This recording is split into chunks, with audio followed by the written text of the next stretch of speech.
রোহিত শর্মা কি আবারও হতে যাচ্ছেন ভারতের জাতীয় দলের ক্যাপ্টেন? কেননা রোহিত শর্মাকে নিয়ে বেশ কিছুদিন যাবৎ একটা আলোচনা হচ্ছে, আর এই আলোচনাটি হলো রোহিত শর্মার পুনরায় ক্যাপ্টেন্সি নিয়ে। রোহিত শর্মা কি আবারও ক্যাপ্টেন্সি পেতে চলেছেন? চলুন এবার জেনে নেওয়া যাক এই প্রসঙ্গটা কেন তৈরি হলো। প্রসঙ্গটা তৈরি হয়েছে চোটের কারণে, শুভমান গিলের না থাকার কারণে। গিল না থাকলে কি রোহিত শর্মাকে আবারও দিয়ে ক্যাপ্টেন করা হবে? দক্ষিণ আফ্রিকার বিরুদ্ধে ওই যে সিরিজকে সামনে রেখে টিম ইন্ডিয়া স্কোয়াড নিয়ে এখন চারিদিকে জোরে আলোচনা চলছে। আর ঠিক তখনই শুভমান গিলের চোটের খবর এই পুরো ছবিটাকে বদলে দিয়েছে। গিল, যিনি বর্তমানে ভারতের জাতীয় দলের ক্যাপ্টেন, আর চোটের কারণে তিনি আপাতত পুরোপুরি ফিট নন এবং এই সিরিজে তার খেলা নিয়েও যথেষ্ট সন্দেহ রয়েছে।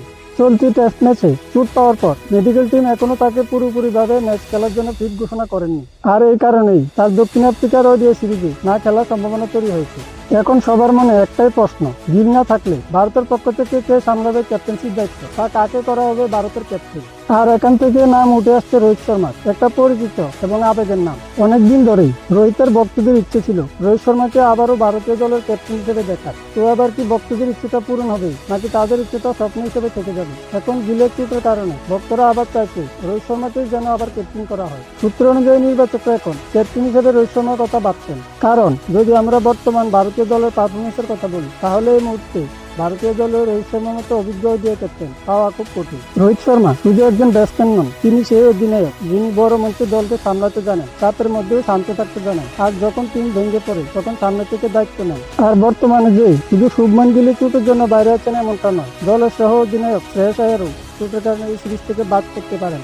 ফলে এই মুহূর্তে নির্বাচকদের ভারতীয় দলের জন্য অভিজ্ঞ ক্যাপ্টেন খোঁজা আরো কঠিন হয়েছে।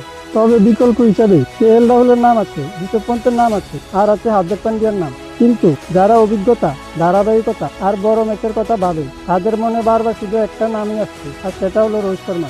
এই কারণেই গিল যতদিন পুরোপুরি ফিট না হচ্ছে ততদিনের জন্য নির্বাচকরা রোহিত শর্মাকে ক্যাপ্টেন হিসেবে নিয়োগ করার কথা ভাবতে পারেন। আর যদি সেটা সত্যি হয় তাহলে রোহিত কেন্দ্রের জন্য হবে একটা দারুণ সুখবর। কিন্তু এখানে ভাবার বিষয় হলো, এখন পর্যন্ত এই বিষয়ে বোর্ডের পক্ষ থেকে কোনো অফিসিয়াল নিউজ আসেনি। তার মানে এই নয় যে রোহিত শর্মাকে নিশ্চিতভাবে ক্যাপ্টেন করা হচ্ছে, এটা আপাতত শুধু একটা সম্ভাবনা মাত্র। আর যেটা তৈরি হয়েছে গিলের অনুপস্থিতির কারণে, এবার রোহিত শর্মাকে ক্যাপ্টেন করা হবে কিনা এই সিদ্ধান্ত সম্পূর্ণভাবে নির্ভর করবে নির্বাচকদের উপর। তার আগে পর্যন্ত এ নিয়ে আলোচনা চলতেই থাকবে।